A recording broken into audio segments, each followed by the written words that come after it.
Good evening, everyone, and welcome back to Kitchen Table Talks, where stories long forgotten are brought back to life like the warm glow of a lamp on an old American countertop. I'm your host, Pat Sajak, and I'm grateful you've chosen to spend a few quiet minutes with me tonight. If this is your first time joining us, don't forget to like the video, subscribe to the channel, and leave a comment if tonight's story touches your heart. Sometimes a single written word can reach someone out there who hasn't heard a caring voice in a very long time. Tonight, we open an envelope that was never meant to be opened. A letter found tucked away in the attic of a weathered old home in Frostbury, Minnesota, written in the winter of 1964 at the height of the Cold War. Its author never mailed it. And the reason why, well, might just silence an entire room. Pat pauses as though letting the weight of those words settle. If someone is reading this now, it means I never found the courage to say these things while I was still alive. The war didn't kill me. Loneliness did. A letter never sent. By Jacob M. Halden, 317 Willow Creek Road, Frostbury, Minnesota. The 12th of December, 1964. Dear Eleanor, if these words ever reach you, it means the letter arrived far later than my life ever could have allowed. I'm writing it on a night so cold the air itself seems to turn to frost an inch from my breath. They say Minnesota winters are brutal this year, but not as brutal as the hollow space inside my chest since the day I walked away from Washington.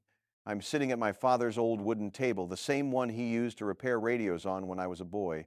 The scratches, the burn marks from his cigarettes, they're all still here asking me a question I've dodged for years.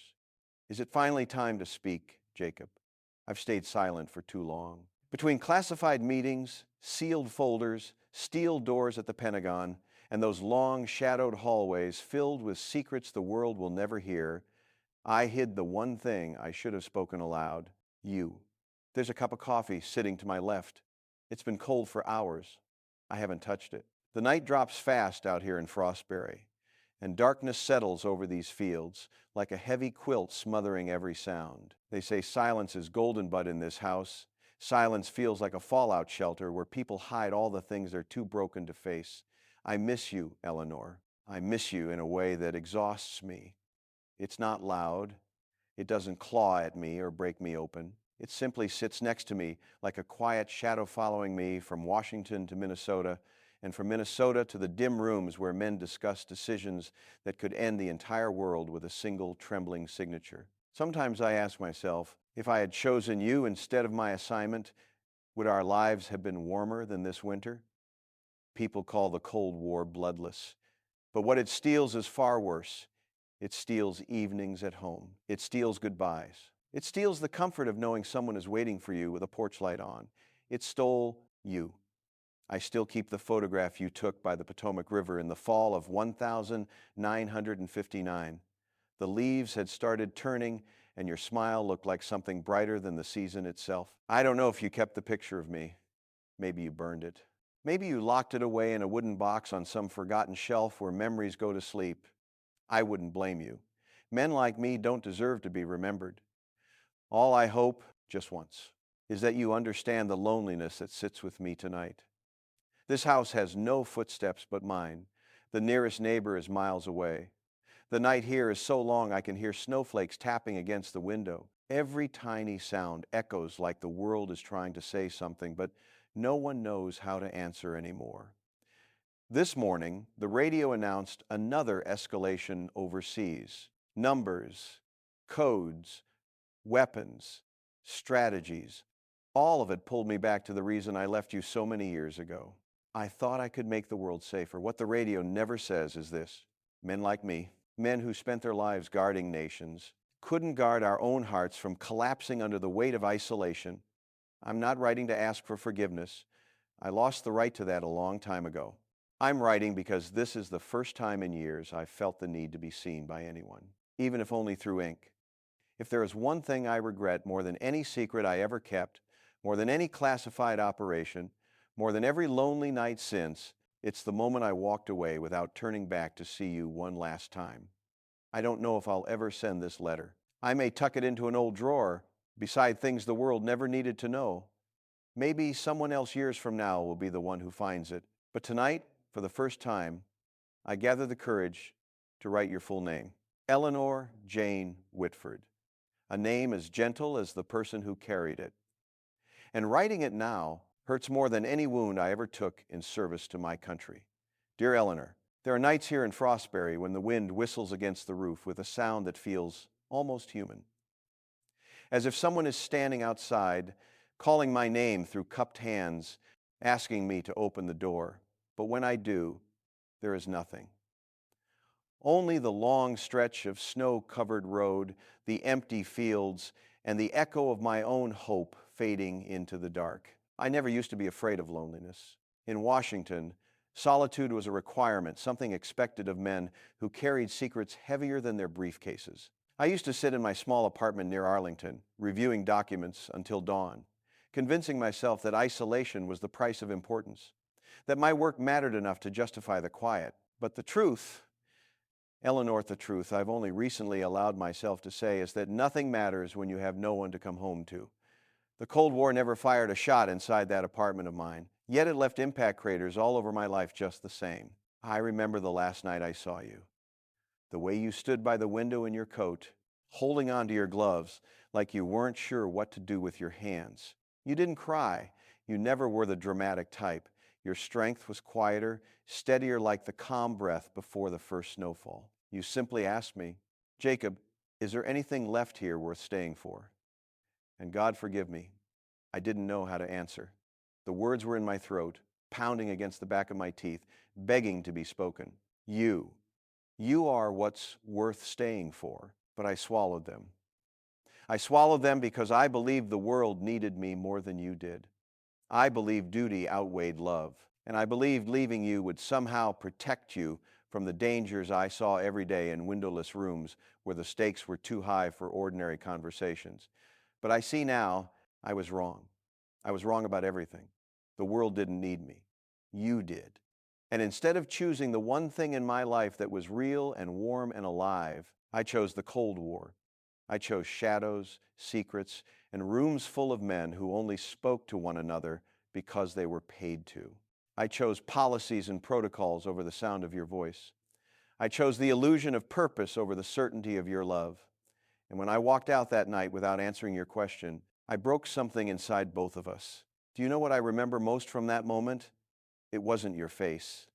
I couldn't bear to look at it. It was the sound of your gloves dropping to the floor when the door closed. A soft, barely audible thud. But to me, it sounded like the world ending. For years afterward, I tried to convince myself that I made the right choice. I buried myself in work, in strategy meetings, in long nights, staring at redacted documents and classified maps. There were days I didn't speak to a single soul. There were weeks when the sun barely touched my face. There were months when I forgot your voice entirely until it suddenly came back to me in the middle of some high-level briefing, leaving me breathless and useless for the rest of the day. No one noticed. No one ever does when a quiet man falls apart. After I retired early for health reasons, they wrote I came back to Minnesota because my father's house was the only place left that still remembered me. But walking into this place after all those years, it felt like stepping into someone else's life. The wallpaper peeling, the clock frozen, the air cold in a way that seeped into my bones. It was as if the house itself had aged without grace, waiting for an owner who never returned in time. And yet, it welcomed me. In its own broken, quiet way, it welcomed me. But even here, in the only place that hasn't moved on without me, I can't escape the weight of everything I left behind, especially you. 2 weeks ago, I found your letters. All of them. I wasn't looking for them. I was searching for a hammer in the attic when a small wooden box slid out from behind a cabinet. Inside, bundled with a fraying ribbon, were 13 envelopes addressed in your handwriting. 13, Eleanor. Each one dated the year after I left. I didn't open them right away. I didn't dare. For 3 days, I simply held them, turning them over in my hands, afraid of what your words might reveal.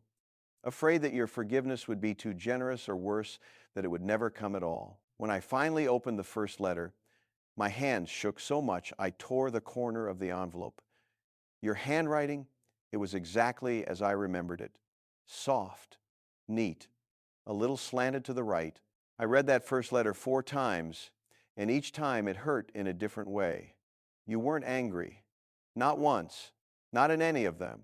You wrote that you hoped I was eating well, that the city wasn't too lonely, that I wasn't working myself sick again. You told me the leaves were changing early that year, and the bakery on 5th Street finally closed, and Mrs. Henderson down the block adopted another stray cat. It was as if you were writing to a husband at war, as if you believed I would eventually come home.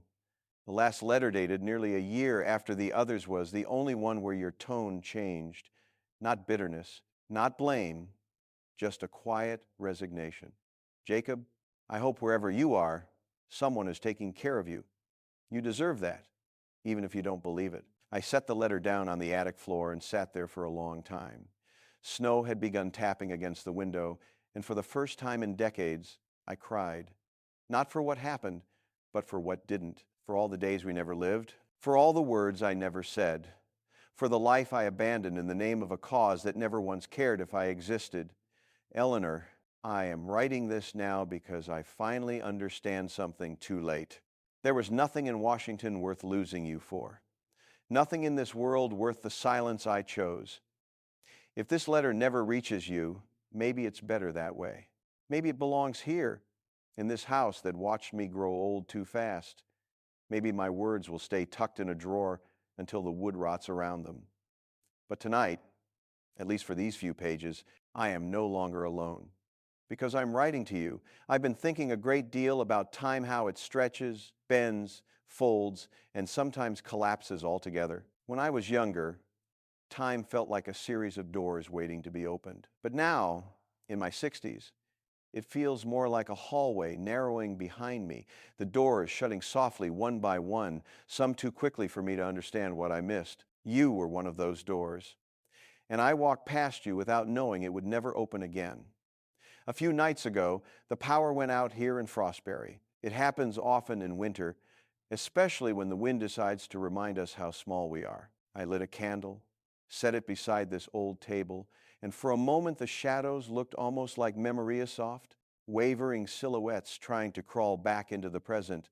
I could have sworn I saw you among them, your outline near the doorway, your hair tied the way you always wore it on windy nights, your hands clasped gently, as if holding back a worry you were too kind to speak aloud. I whispered your name. The house whispered nothing back. Funny, isn't it? How the mind summons the very people we tried our whole lives to forget. Not out of cruelty, but as if reminding us that forgetting was never an option to begin with. The Cold War taught me to compartmentalize everything: fear, duty, truth, and especially emotion. They trained us to fold our lives like classified documents, to seal them away behind steel and silence. But what no one warned us about was that eventually the boxes become too heavy to carry, and we end up crushed beneath the weight of everything we hid from the world and from ourselves. Do you know what I remember vividly? The morning after I left you. I was sitting in a conference room deep underground, no windows, no clocks, just recycled air and the hum of fluorescent lights. A general was speaking about containment strategies, pointing at maps covered with red lines and circles. But all I could see in my mind was the way your shoulders stiffened when I said goodbye. You nodded, though I could tell it wasn't agreement. It was acceptance. A quiet surrender from someone who deserved better than a man who spent his life making promises the world required him to break. While the general talked about nations, alliances, risks, and retaliations, all I could think was, this is not worth losing her. None of this is. But pride is a strange thing, Eleanor. It convinces you to endure pain rather than admit you were wrong.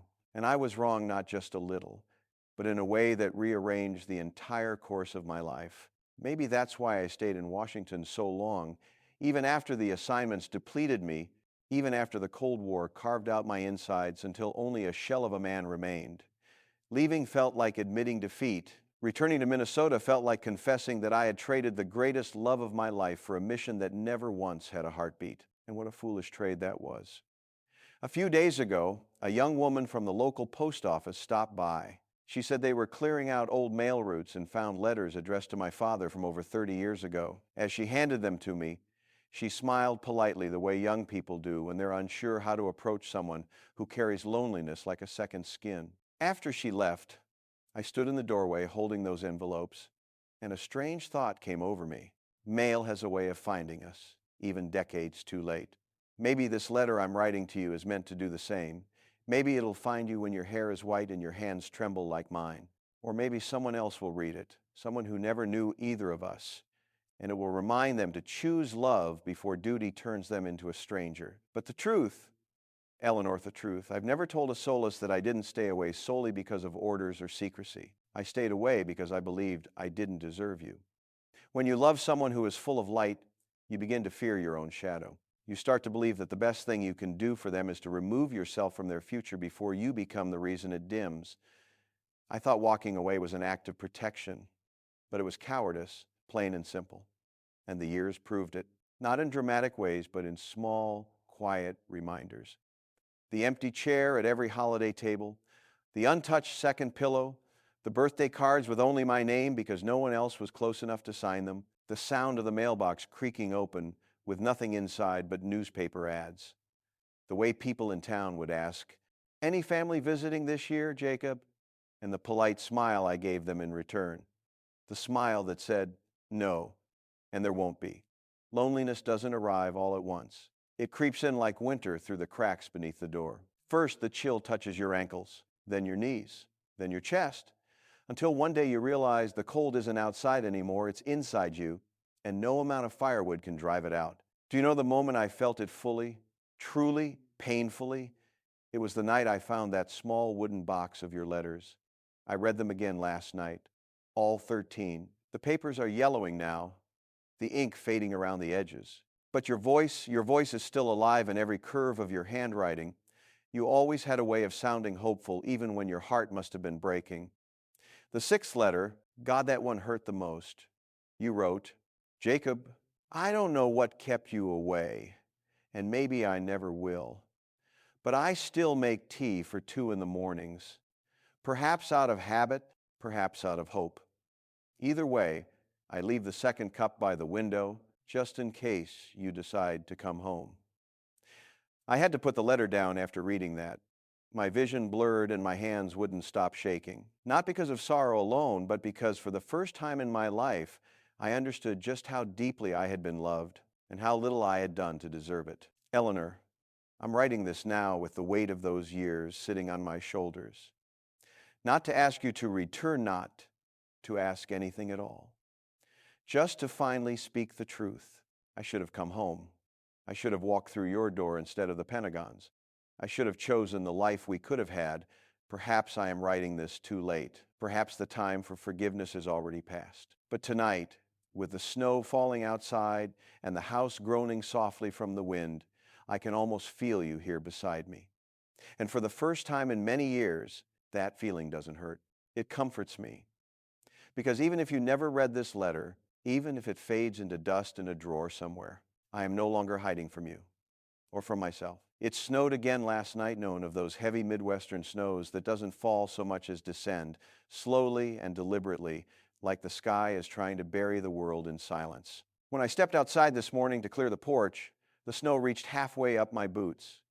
Every step gave that deep, muffled crunch you can feel through your bones. Minnesota winters used to strengthen me. Now they make me feel like the world is slowly erasing my footprints before I can take the next step. The older I get, the more I think about erasure. Not the violent kind, but the quiet kind, the sort that happens when a life becomes smaller, reduced to routines and empty rooms. When memories outnumber plans, when the mailman stops asking how you've been because the answer never changes. People assume loneliness is loud, but the truth is far more frightening. Loneliness whispers, and it whispers the longest. I wonder if you ever felt it too. After reading your letters again, yes, all 13, I realized something I had never allowed myself to admit. You were lonely too, Eleanor. Not because you didn't have friends or family or a life of your own, but because you were waiting for someone who had walked into the shadows and never returned. You were waiting for a ghost. Sometimes I imagine what your life must have looked like in those years. You always loved the mornings. You said dawn was the only time the world seemed honest, before the noise, before the demands, before life remembered its responsibilities. I picture you sitting at the small table near your window, 2 cups of tea, one for you, one for a man who never arrived, I picture the way your fingers curled around the mug, the steam rising against the glass, the soft light touching your cheek. A moment that must have looked peaceful to anyone passing by, but must have felt unbearably hollow to you. And still, you wrote to me. Still, you hoped. Still, you believed that the man who left without answering your question would someday return with an apology trembling on his lips. But that man, that version of me, died long before I realized it. The Cold War didn't kill soldiers the way other wars did. It killed their certainties, their faith, their ability to connect. We lived in a world where trust was a liability and affection was a distraction. Every conversation had subtext. Every silence had volume. People assume espionage is thrilling, but the truth is that it suffocates you with paranoia until even love feels like a breach of protocol. I didn't know how to hold you without feeling like I was endangering you. And so I chose distance. I chose secrecy. I chose a life so contained, it eventually contained me. But years later, too many years later, I finally discovered the cruel irony. The only thing you were ever in danger of was losing me to my own fear. Last Tuesday, something happened that shook me more than I'd like to admit. I was walking down Main Street, my first trip into town in weeks, and I passed a small antique shop that used to be a hardware store. They had a record player in the window, one of those old walnut-cased ones from the 50s.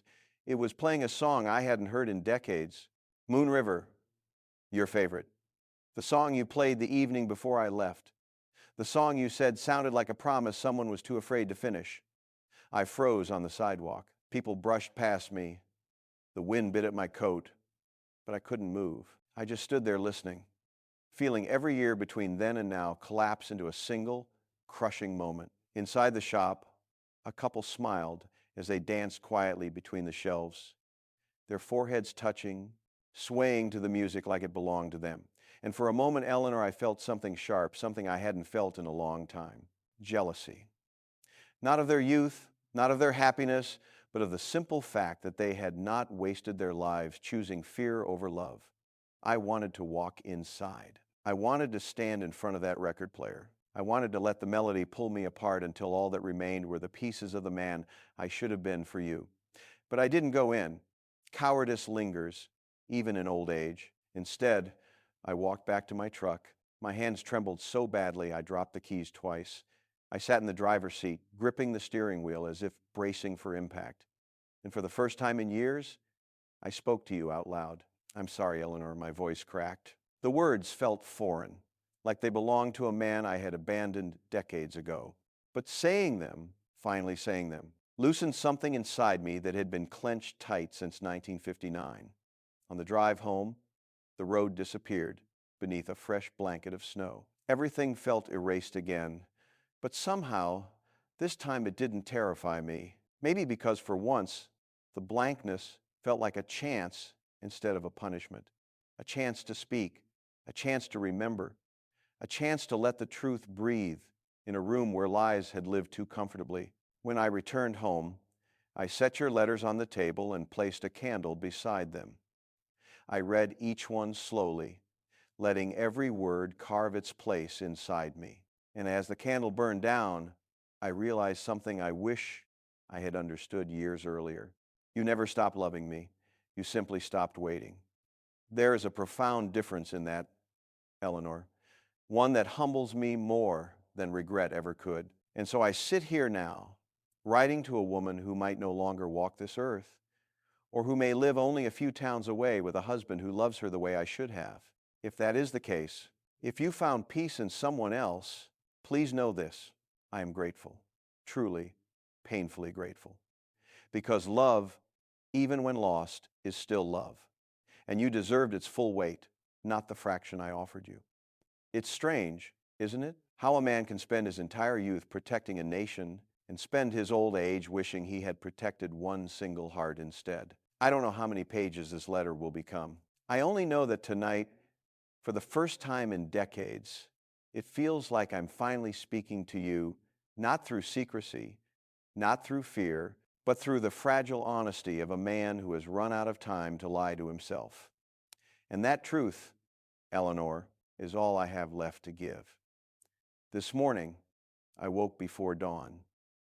The sky had that muted, bluish gray color that shows up just before the sun decides whether it wants to rise or give up on the world altogether. I put on my coat, stepped outside, and found the entire yard swallowed in fog, the kind of thick, quiet fog that carries its own loneliness, soft, suffocating, and strangely gentle.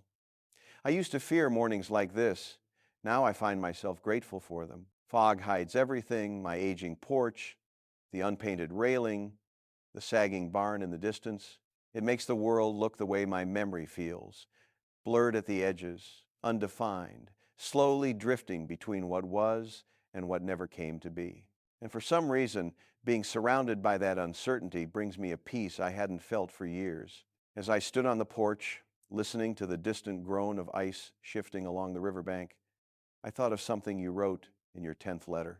Jacob, the world moves on even when we don't, but sometimes staying still is its own kind of courage. I didn't understand that sentence when I first read it, but this morning, standing alone in a fog thick enough to erase the horizon, I finally did. I stayed still for too long, it's true. But maybe there was a reason my life froze in place the moment I left you. Maybe the world was waiting for me to acknowledge the choices I buried beneath duty. Maybe I needed to sit in the quiet long enough to hear what loneliness had been trying to tell me. That regret isn't punishment, it's instruction.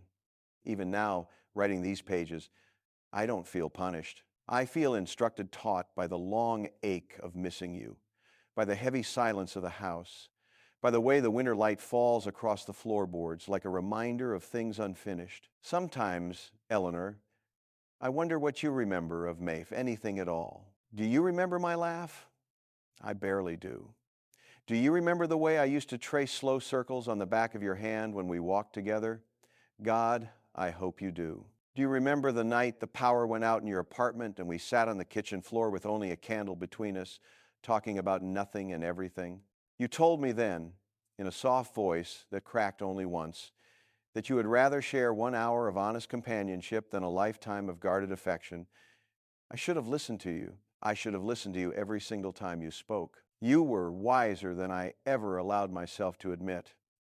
3 days ago, I drove to the next town over Harlow Ridge just to pick up groceries. There's only one store there, a small place that sells everything from bread to tractor oil.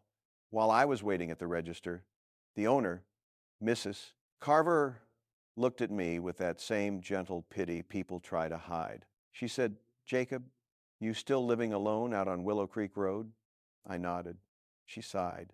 "That's a long road to be the only one on." I didn't answer her. But the truth is, Eleanor, I've been the only one on this road far longer than anyone realizes. And it wasn't Minnesota that made it lonely. It was the choices I made long before I ever came back here. That drive through Harlow Ridge stayed with me. When I left town, the sun had already dipped behind the silos.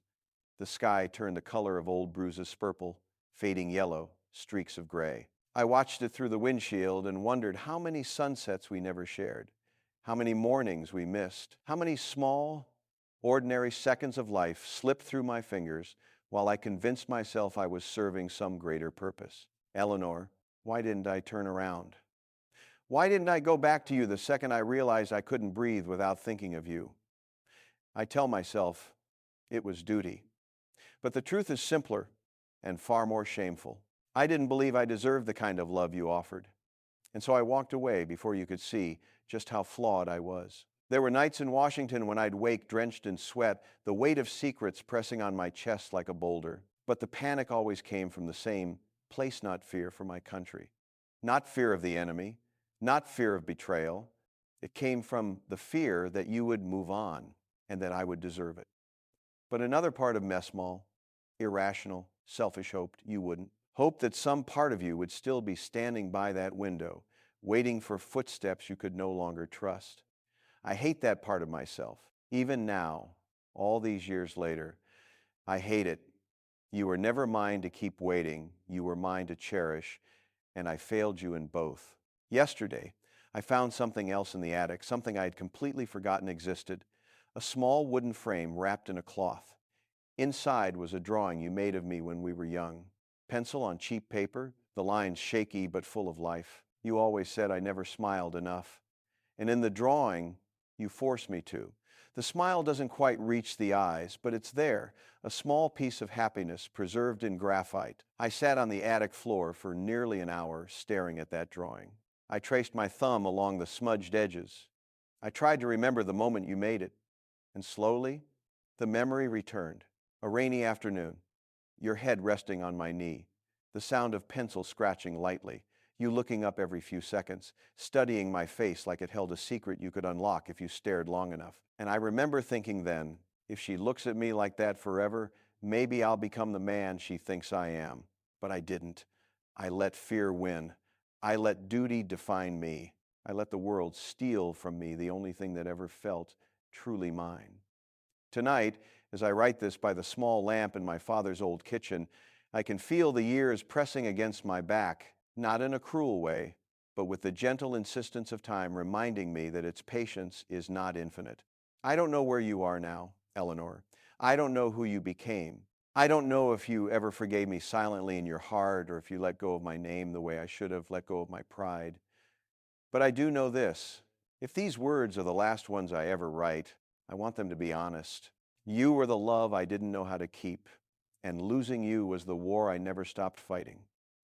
Tonight, for the first time in decades, I feel something shifting inside me, like winter loosening its grip, like the fog deciding to lift, like a man finally stepping forward on a road he's been afraid to walk. Maybe this letter is my first step, or my last, but it is yours, Eleanor, as it always should have been. There's something strange that happens to a man when he realizes he's running out of future. It's not fear not exactly, it's more like a quiet rearranging of the soul. All the noise that once felt urgent grows still. All the regrets he avoided take their seats around him like old acquaintances who've been waiting patiently for their turn to speak. And tonight, as the wind presses against the windows and the house creaks under its own history, I feel those regrets gathering around me. I am not afraid, but I am no longer pretending. The doctor visited 2 weeks ago. A routine checkup, he said, but nothing about the way he looked at me felt routine. He examined my lungs twice, asked too many questions about my breathing, asked how long I'd been waking in the night, asked whether I had family nearby. I told him no. I didn't explain why. He hesitated before writing down his notes. Then he said something I can't erase from my mind. Jacob, you should consider calling someone, anyone. But he didn't understand. He couldn't understand. The person I needed to call is the one I forfeited decades ago. Even now, as my hands tremble slightly while writing this, my instinct is to protect you from war even, though you may never read these words. Old habits never die. They simply grow quieter like everything else. After the doctor left, I sat in this kitchen for hours, staring at the phone on the wall. It's an old rotary model from my father's time. The cord is frayed, the numbers stick. The bell still rings loud enough to startle me. I tried to imagine dialing your number, not the modern number you may have now, but the old one, the one I still remember by heart, Hudson 48231, your apartment above the bakery, the one that always smelled like fresh bread and vanilla. I pictured the phone ringing. I pictured someone picking up. I pictured your voice older now, softer, maybe trembling with wisdom or grief or joy or simply the weight of passing time. But then I pictured you not recognizing my voice at all, or worse, recognizing it and remembering the silence that followed me for decades. And so I never dialed. Instead, I returned to your letters. They've become a kind of scripture to me, guiding, comforting, painful in the way truth always is. I read one each night, sometimes two. I don't rush them. I let your words linger in the air like perfume, subtle but impossible to ignore. Your seventh letter has stayed with me all week. You wrote, Jacob, I don't need you to be a hero. I just need you to be someone who comes back. I didn't come back, not soon enough, not to you. And now the years stand between us like a frozen lake, silent, fragile, dangerous to cross. But I'm crossing it anyway tonight with every word I write. This afternoon, something else happened that stirred the dust inside my heart. I received a Packagino return address. Inside was a book of poetry, old, tattered, the spine almost gone, the title, The Spaces Between Us. Inside the front cover was a small note. Found this while cleaning out my mother's things. Her name was Eleanor. Thought it might belong to you. M.W. I stared at that signature for a long time. M.W. Could it be? Your niece? Your daughter? My mind raced with questions I had no right to ask. But one question grew louder than the rest. Did you tell someone about me? Even once? Even in passing? Even as a memory fading at the edges? The note didn't answer that. But the fact that the book found its way to me at all felt like a whisper from the universe, a gentle nudge, a reminder that the past does not stay buried. It simply waits for us to be brave enough to face it. Inside the book, between two yellowing pages, I found a pressed, leaf golden, delicate, preserved perfectly despite the years. And I knew instantly what it was. A leaf from the Potomac River Trail, the very trail where you once asked me, Jacob, do you think love survives distance? I remember answering, yes. But in truth, I didn't know. Tonight, I finally do. Love survives more than distance. It survives silence. It survives pride. It survives choices we regret and words we never spoke. It survives decades of absence, living quietly in the spaces we try to forget.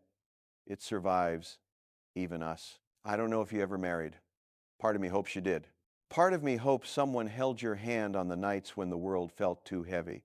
Part of me hopes you had a life full of warmth, laughter, and Sunday mornings filled with soft music and open windows. But there is another part of me, a selfish, aching part, that hopes you never stop thinking of me. Even if only as a lesson, even if only as a memory that stings. This evening, while the kettle warmed on the stove, I sat in the rocking chair by the window and watched the snow fall in slow motion.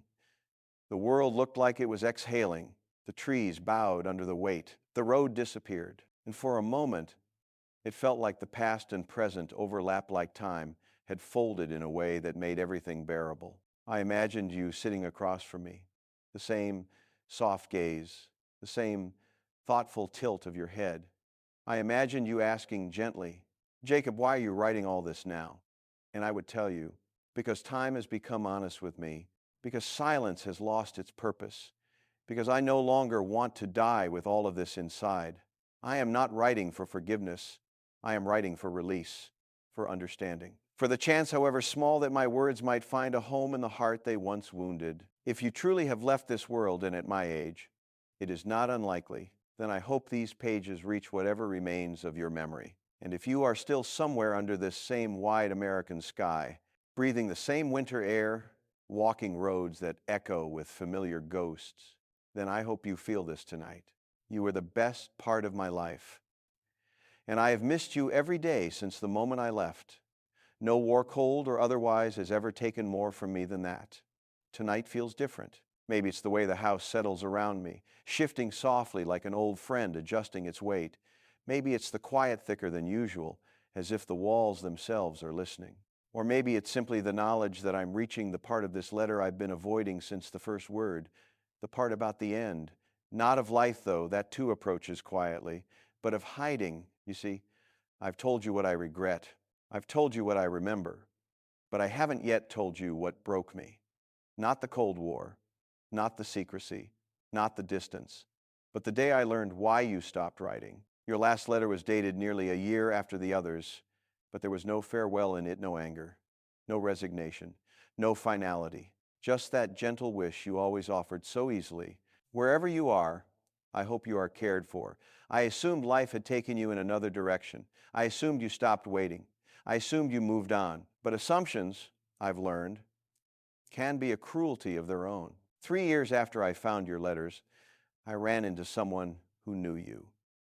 It was pure accident of those strange alignments of life that feel almost orchestrated. I was at a veterans gathering in street. Paul, listening to speeches I barely heard, when an older woman approached me cautiously.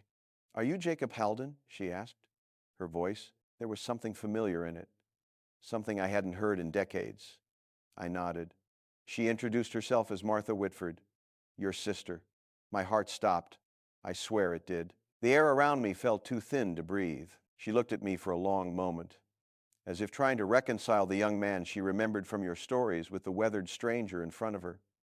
Her eyes were soft, not accusing, not bitter, just unbearably kind. "I found something of Eleanor's," she said. "I thought you should know." We sat together on a bench outside the hall. She handed me a small envelope, cream-colored, edges yellowed. My name on the front, your handwriting, unmistakable. But the envelope was sealed, unopened, untouched. My hand shook so hard I nearly dropped it. She wrote that nearly 2 years after her last letter, Martha said, but she never mailed it.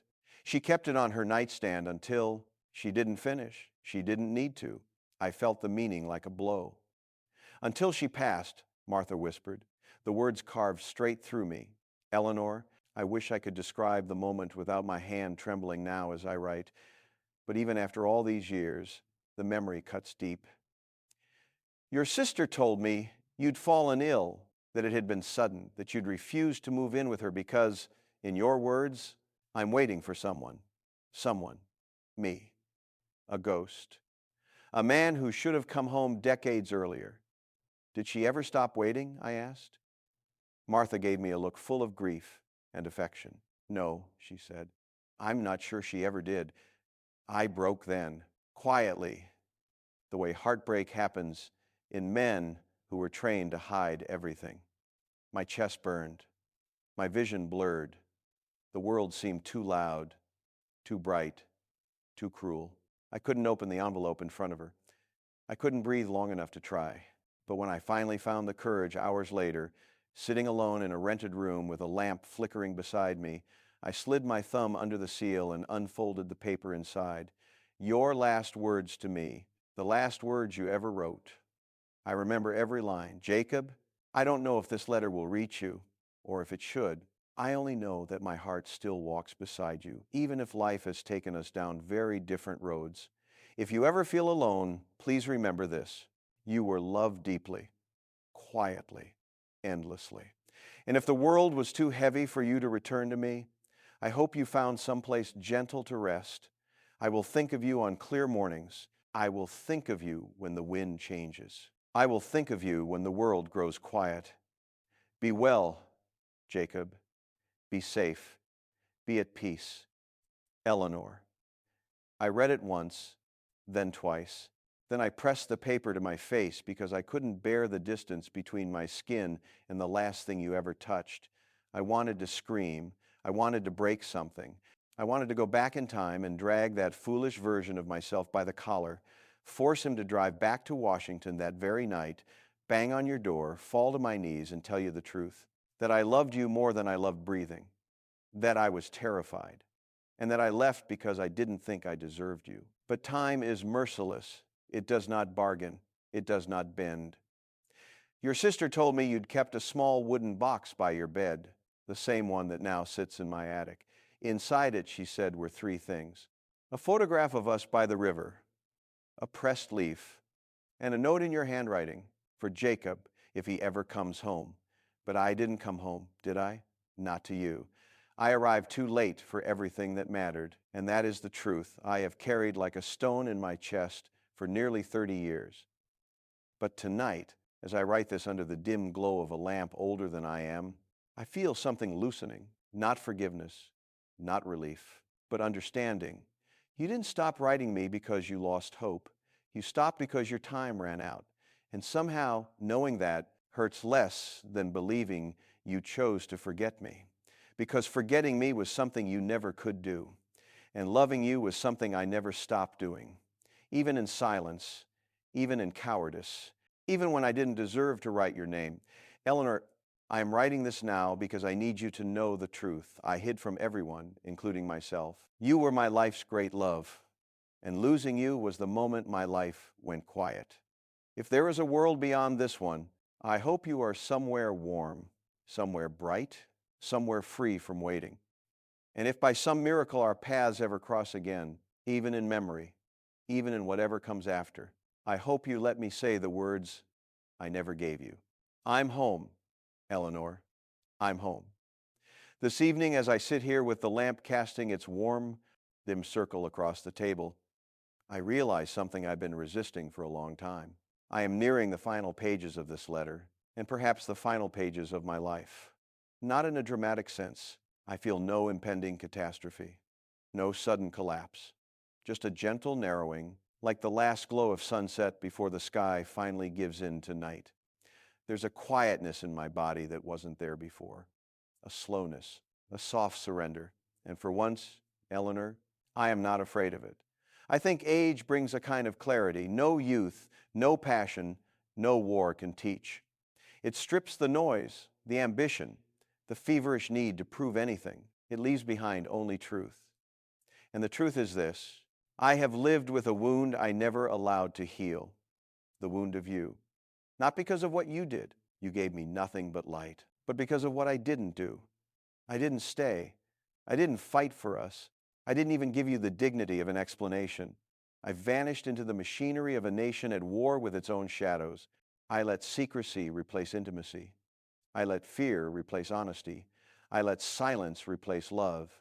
And then life unforgiving as it has moved forward without me. I have spent decades trying to understand why I made the choices I did. Why a man who could navigate global conflict, anticipate danger, and read coded signals better than most could not understand the simplest truth. Love is the only thing that asks nothing but your presence. And presence is the one thing I denied you. Tonight the wind is rising again. It howls around the corners of the house, shaking the shutters like a visitor demanding to be let in. The kind of wind that makes even sturdy walls seem fragile. It reminds me of the night we stood together outside your apartment, my suitcase already packed, your hands tucked into your coat pockets as if holding yourself together. You said, "Jacob, if you step into that taxi, I won't chase you." I remember nodding, pretending to be strong, pretending to be logical, composed, noble even. But inside, I was a terrified boy pretending to be a man. I wanted you to chase me. I wanted you to grab my arm, pull me back, demand I stay. I wanted you to tell me I was worth loving despite the mess of duty and secrecy I carried. But you didn't chase me, and you shouldn't have. Love is not begging. I stepped into that taxi, and the door closed with a final echoing sound that I've heard in my dreams every night since. It still haunts me. Like a punctuation mark at the end of a story, I was too cowardly to finish. For years, whenever I heard footsteps behind me on the street, I imagined it was you. Whenever a letter arrived with no return address, I imagined it was you. Whenever the phone rang in the middle of the night, rare as that was, I imagined your voice waiting at the other end. But real life is never as generous as imagination. And so the footsteps belong to strangers. The letters contained nothing but bills and political notices. And the midnight calls were wrong numbers or automated recordings. Life, in its quiet cruelty, never gave me even the illusion of a second chance. And maybe that's why I'm writing this letter now. Not to rewrite the past, but to honor it. To give you the farewell I stole from you. To give myself the ending I never allowed myself to feel. This winter has been particularly harsh. The snow piles against the windows like a reminder that the world can bury anything if given time. The nights grow longer. My breath grows shorter. Even the birds seem to have stopped visiting the feeders outside. Last week, a thick frost covered the inside of the bedroom window, a sign that the insulation is failing again. But there was something beautiful in the delicate patterns the frost made, twisting and curling like 1,000 invisible fingerprints. And I found myself thinking, what if these small, fragile traces are all we leave behind in the end? Tiny, beautiful patterns that disappear the moment the world warms again. Maybe that is what love is too. A frost pattern on the glass of a life we both touched, lingering just long enough to be seen. This morning, I made Teatwo cups without thinking. One for me, one for the memory of you. And for a moment, as the steam rose, I saw us as we once were. You standing barefoot by the window, laughing about something trivial. Me pretending not to stare at you because the The sight of you made my heart feel uncomfortably, wonderfully alive. I miss that man. I miss the version of myself that existed only when you were near. There were years entire, decades when I didn't feel like myself at all. Just a collection of duties, responsibilities, and broken preliminaries to conversations I never finished. But you made me feel human. And now, as my life draws itself into a quiet circle, I find myself wanting only one thing: that somewhere, somehow, in whatever comes next, I might find you again. Not to ask forgiveness, not to apologize, not to explain the unexplainable, but simply to sit with you, to finish the conversation we began a lifetime ago, to hold your hand without fear, without secrecy, without war standing between us. Tonight, the moon is hidden behind the clouds. The sky is a deep, endless dark, yet I feel a warmth, a strange, gentle warmth blooming in my chest as I write this. Perhaps it is the nearness of truth. Perhaps it is the easing of a burden I've carried alone for too many years. Perhaps it is you. Eleanor, if love still lingers anywhere in this old heart, it is because you placed it there, and time has never been able to take it back. You were my beginning. You are my middle. And in some quiet, sacred way I cannot fully express, you will be my end. Something happened today that I was not prepared for. A knock at the door. At first, I thought it was the wind. This old house makes sounds that resemble visitors, memories, and sometimes ghosts. But the knock came again, firmer this time, unmistakably human. No one visits me, Eleanor. Not out here. Not on this lonely stretch of road where the only regular sound is the crunch of snow beneath my own boots. When I opened the door, a young woman stood on the porch. Her cheeks were pink from the cold, her breath turning to fog in the air. She wore a knitted scarf, the kind someone's grandmother might have made decades ago. "Mr. Halden?" she asked. For a moment, I couldn't speak. She looked so familiar, though I had never seen her before. Something about her eyes clear, steady, carrying a softness that struck me in a place I had long thought numb. Yes, I finally managed. "I'm Jacob Halden." She smiled gently, the way a nurse might smile at a patient who doesn't realize he's been waiting for help.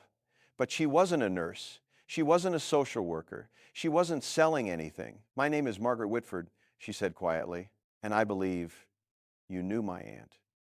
Your name hit the air between us like a held breath finally released. "Eleanor," I whispered. She nodded. "Yes, my mother was her sister. I never met you, but I grew up hearing about you." I had to lean against the doorframe to steady myself. The cold didn't matter. The wind didn't matter. The snow swirling around her feet didn't matter. What mattered was that your name, your memory, had walked up my porch steps and stood before me in living form. "May I come in?" she asked softly. I stepped aside. My heart was pounding like I was 25 again. Inside, Margaret looked around the kitchen, the same kitchen where your letters rest on the table, where the lamp casts that golden light, where the ghosts of my past sit with me each night. She noticed the letters almost immediately. "Are those hers?" she asked. I nodded. All 13. And the one she never mailed. Margaret walked closer, but she didn't touch them. She folded her hands as if in reverence. She had your posture, your calm, deliberate grace. She had your way of tilting her head when thinking. She even had your eyes, Eleanor. Not the color, but the kindness. "I came because I found something," she said. "Something my aunt wrote but never sent." I thought maybe it belonged with the rest. She reached into her bag and pulled out a small envelope. Old, fragile, the paper soft from age. She handed it to me with both hands, the way someone offers an heirloom. My name was written on the front, your handwriting, older, shakier, but unmistakable. For a long moment, I couldn't move. The house seemed to lean in around us. The air thickened. My chest tightened. Margaret placed a hand on my shoulder. "She never forgot you, Mr. Halden." I closed my eyes. The ache rose fast and deep. After a few minutes, she continued, "I don't know what happened between you, but I know she loved you, truly loved you, even near the end. Did she ever? I began, but my voice broke. Talk about you? Margaret finished for me. Yes. Sometimes. Not often. But when she did, she always smiled first, and then looked sad, as if the smile reminded her of something she lost. I felt tears gather, hot and unwelcome. She wanted to see you again, Margaret added gently. But life didn't give her the chance. No, I didn't give her the chance. We sat at the table. The envelope lay between us like a fragile truth waiting to be opened. Would you like me to stay while you read it? Margaret asked. I shook my head. No, some things a man has to face alone. She nodded. She understood. You would have liked her for that. Before leaving, she placed her gloved hand on mine. My aunt believed, she said, that some connections don't end, even if people do. Maybe this is her way of finishing what she started. Then she hugged me. It startled me. No one has hugged me in decades, not since my father died, not since the world became a quieter place than I wanted to admit. Her embrace was warm, grounding, full of something I had nearly forgotten, human connection. Before she stepped outside, she turned back and said, I'm glad she loves someone like you. The door closed. The snow swallowed her footsteps, and I was left alone again, but not the same kind of alone. It took me nearly an hour to gather the courage to break the seal of the envelope. My hands shook so violently I had to steady them against the table. Inside was a single page, your handwriting, faint, delicate, beautiful. I read it, then read it again. By the third time, my tears made the ink blur. Your message was shortly a handful of sentences, but they changed everything. Jacob, if you receive this, then life has been kinder to you than it was to me. And that is enough for my heart to rest. I do not need you to come back. I only need this truth to reach you somehow. You were loved without condition, without question, without regret. And though our time together was brief, it was enough to fill the empty spaces of all the years that followed. Be gentle with yourself. Your life deserves that, even now. Your final words, your last gift. Eleanor, how did you love me so completely when I gave you so little in return? I sat with that letter pressed against my chest until the lamp flickered low. The house seemed quieter than ever, not empty, but reverent, as if honoring you in its own weathered way. And I realized something. The sorrow I have carried all these years is no longer just sorrow. It is gratitude too, because I was loved by you. And even though I lost you, your love outlived the loss. It lives in these pages. It lives in the woman who visited me today. It lives in the memory of your voice, your handwriting, your presence. And tonight, for the first time and longer than I can measure, I feel something inside me begin to heal. I feel peace. It is late now, later than I intended to write. The clock above the stove has long since stopped ticking frozen at 6:17, a time that means nothing and yet feels strangely fitting. The house is dark except for the single lamp beside me, and outside, a frost-heavy wind presses against the windows as though it's trying to come in. I suppose it makes sense that the world feels colder tonight. Something in me has shifted. Something has settled. Ever since Margaret left this afternoon, I've been holding your final letter in my hands. The paper is thin, softened by age, but the weight of your words, that is heavier than anything my old bones have carried. You were loved without condition, without question, without regret. How does a man live an entire lifetime without understanding that the one thing he spent decades searching for, peace was offered to him freely by the person he abandoned? Eleanor, I don't know if what I'm feeling now is clarity, grief, or simply the allowance of honesty after too many years of silence. But I know this, your love did not disappear. It endured. It lived quietly in the background of everything I ever did. Like a lighthouse I refused to look at, even as I drifted farther into the dark. Tonight, I feel myself turning toward that light for the first time in decades. After Margaret left, I sat on the porch for a long while, bundled in my old wool coat, watching the snowfall drift through the air like ash from some long-burned memory. The quiet was heavy, but not the suffocating kind I used to fear. This quiet felt earned. A thin crescent moon hung low behind the clouds, barely visible through the shifting veil of white. And I thought of all the nights we never shared, all the moons you may have watched alone, all the moments we might have stood together in silence, comfortable and warm, had I not been so afraid of giving myself completely to another person. It is strange to realize this so late in life. The world never asked me to save it. It only asked me to live in it. Honestly, fully, bravely. But I hid behind duty. I hid behind fear. I hid behind the Cold War and all its shadowed obligations, never admitting that the true battle was the one I fought within myself. I used to think that distance kept you safe. Now I understand that distance only kept me lonely. After sitting outside until my hands went numb, I came back inside and made myself a cup of tea. I caught myself, once again, pouring water into 2 mugs out of instinct. The second cup sat across from me, steam rising slowly, waiting for a presence that would never walk through my door. But for the first time, it didn't hurt in the same way. It felt like a ritual of remembrance, not regret. A way of saying goodnight to the woman who should have shared this kitchen with me. A way of honoring everything we were and everything we might have been. I held your last letter beside the warm mug, and for a moment, I almost imagined your hand resting there, not as a ghost, not as absence, but as the echo of a love that refused to die. And I found myself whispering, "I'm trying, Eleanor. I'm trying to forgive myself." The kettle clicked softly behind me, as if acknowledging the effort. Later, as the night deepened, I walked through the rooms of this old house, each one holding pieces of me I had forgotten: the worn sofa, the crooked photo frame, the dusty bookshelf where my father once kept his radio manuals, the quiet bedroom with its unmade bed and thin blankets, the attic stairs, creaking beneath my hesitant steps. I ended up standing in that attic again, in front of the wooden box where your first 13 letters still rest.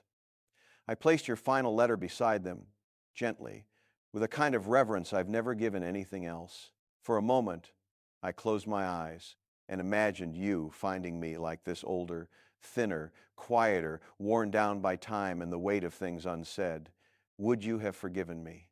I believe you already did. Long before Margaret placed that final letter into my trembling hands. But forgiveness is not a gift a man can accept from another until he is willing to give it to himself.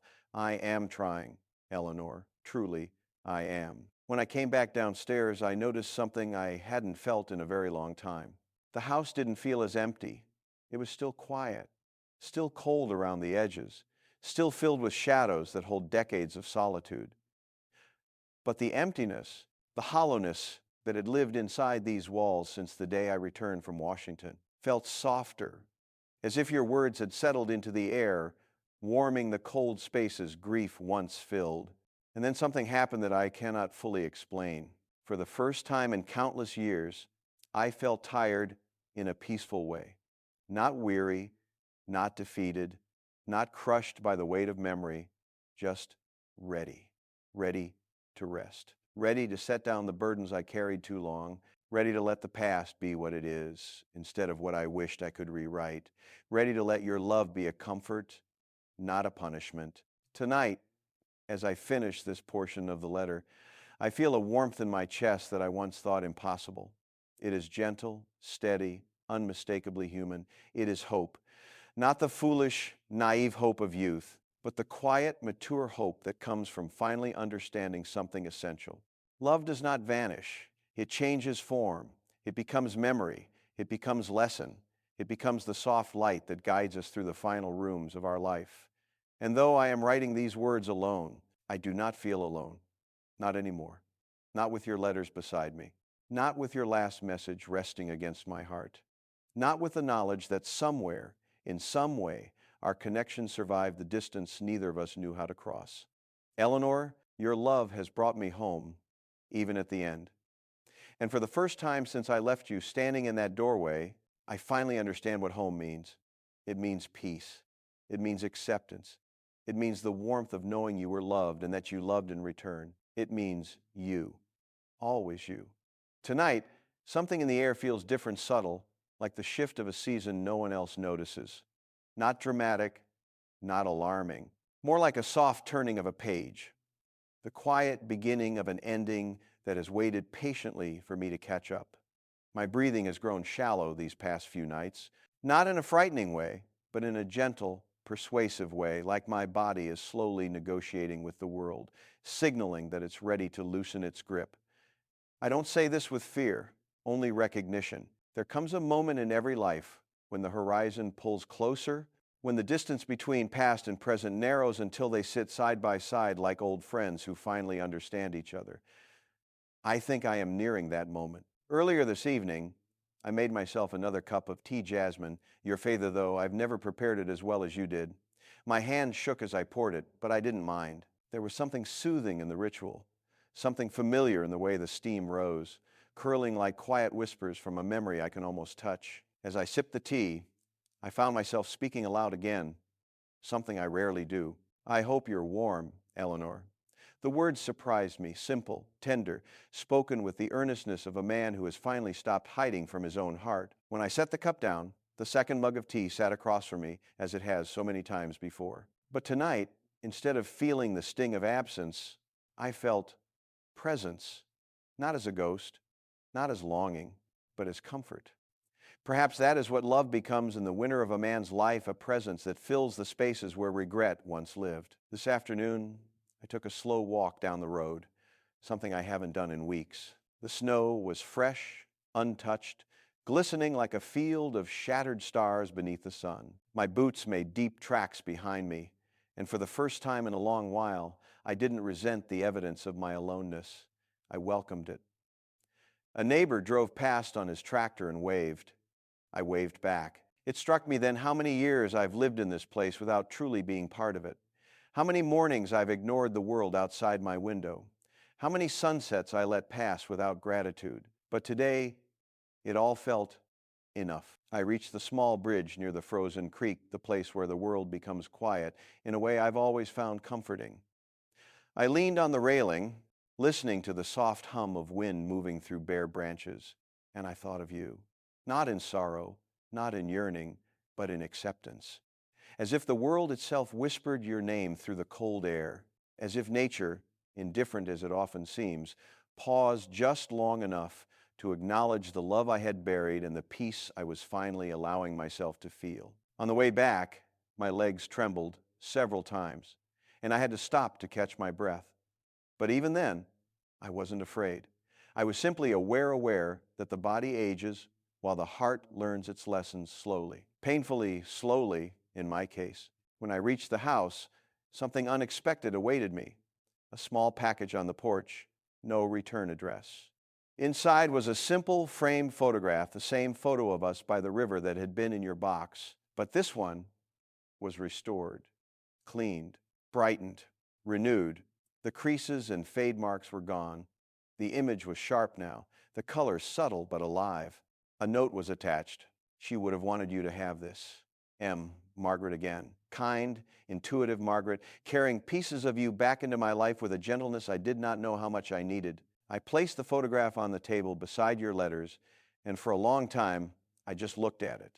There we were, young, hopeful, unaware of the years that would stretch between us like an unfinished sentence. I remember the day it was taken, the wind off the river, your hair slipping loose from its pins, the way you leaned into me so naturally, as though we were already a story written long before either of us realized it. Seeing that photograph now, I feel both the weight of what was lost and the warmth of what was real. Love, even when interrupted, remains love. Later in the evening, the sky turned a deep, bruised lavender, the kind of color that makes you aware of your own breath. I watched it from the kitchen window, remembering the countless sunsets we never shared. And yet, as the colors thickened and finally dissolved into night, I felt something ease inside me. Maybe regret softens when you finally tell the truth. Maybe love grows quieter but never dies.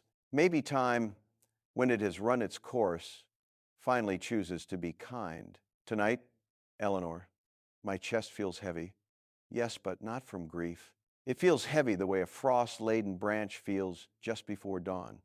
Bowed, burdened, but ready for the light to return.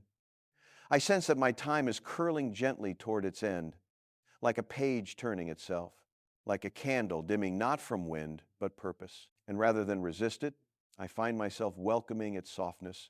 Before I sat to write these pages, I returned to the attic one last time. I opened your wooden box, touched each letter, and whispered the words I never allowed myself to say when it mattered. I'm sorry. Thank you. I love you.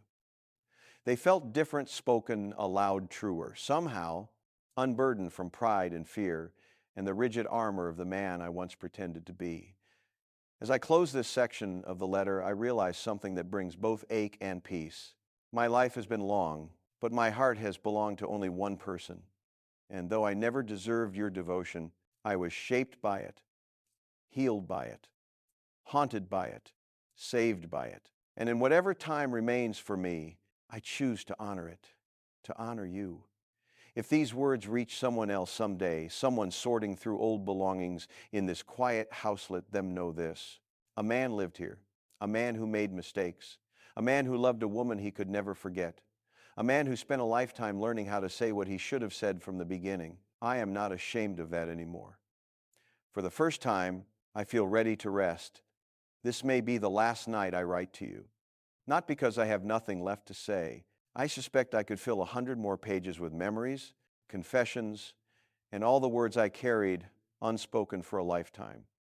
But because tonight, for the first time in many years, I feel a sense of completion, a sense of quiet that isn't born of loneliness, but acceptance.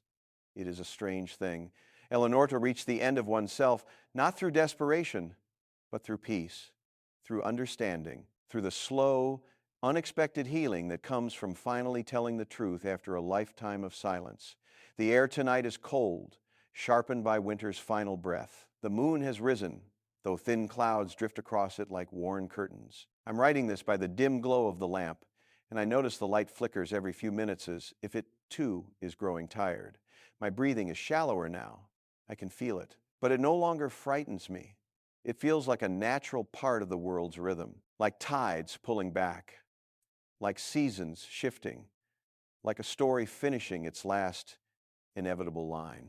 I spent most of today preparing this house, though I am not quite sure why. I cleaned the kitchen. I folded the throw blanket on the living room couch. I stacked your letters neatly in their box, tied with a ribbon I found in an old drawer. I even opened the windows for a few minutes to let the cold air in. The house needed fresh breath, needed to be reminded that life still passed through it, however briefly.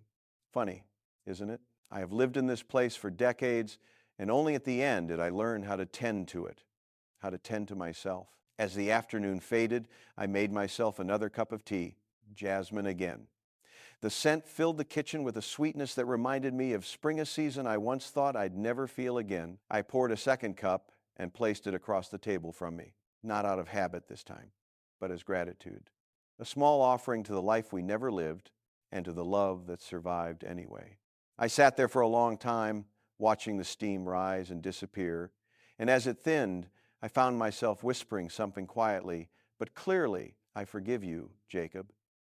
It startled me, because it was my own voice speaking to myself. I think I finally needed to hear it. For so many years, I carried guilt like a second skin.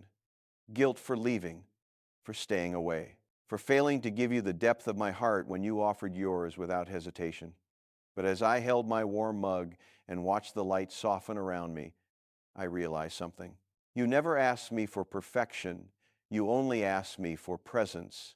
And though I failed then, I am present now, fully, completely, honestly.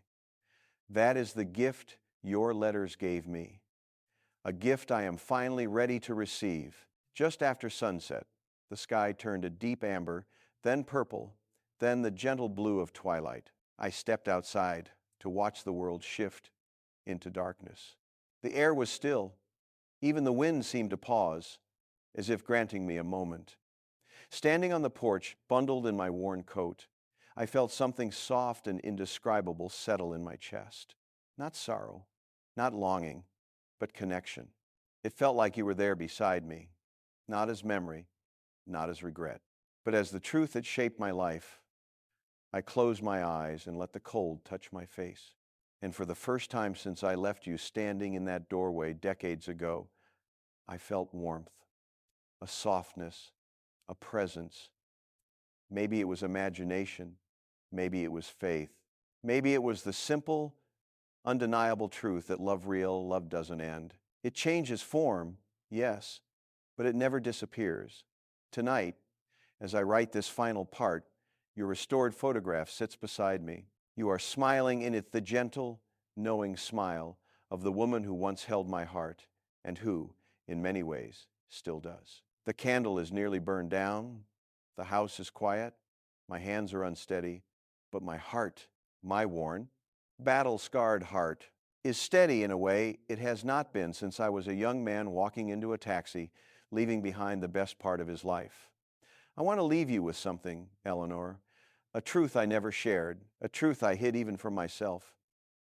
In all my years, through war, secrecy, loneliness, and the long stretch of silence, I never loved another the way I loved you. Not once, not even close. You were the home I didn't know how to return to. You were the peace I didn't believe I deserved. You were the beginning of my life's greatest story, and as it turns out, its end. So tonight, I set down this letter with a full heart, a gentler heart, one finally willing to rest. If there is something beyond this lifesome, soft place where weary souls meet again, I hope I find you there. I hope you recognize me. I hope the years fall away. I hope we walk together by the river once more. Sunlight on the water, no secrets between us, no distance left to cross. And if not, if all that remains is the quiet of this house, the snow outside, and the memory of you, then that is enough. You were enough, always enough. Good night, Eleanor. Wherever you are, whatever world holds you now, thank you for loving me. Even when I did not understand how to love myself, with all that remains of me, Jacob, thank you for sitting with us tonight at this small, familiar kitchen table we call Kitchen Table Talks. The final words of Jacob Halden's letter, they linger, don't they? A love unfinished, a life lived in silence, a man who reached the end of his road and finally whispered the truth he carried for decades. Stories like this remind us that time waits for no one, and that sometimes the most important words are the ones we've been too afraid to speak. If tonight's story touched you, stirred a memory, or made you think of someone you haven't reached out to in a while, maybe this is your sign to do it. Before the moment passes, before the door closes, and if you'd like to hear more stories like this, stories of love, loss, hope, and the quiet corners of the human heart, please don't forget to like this video, subscribe to the channel, and leave a comment below. We read every single one, because sometimes the words you share become a light for someone else who's listening in the dark. My name is Pat Sajak, and it's been an honor to spend this time with you. Until our next story, may you find peace, may you find warmth, and may you always find a place to belong, right here at Kitchen Table Talks. Good night, everyone.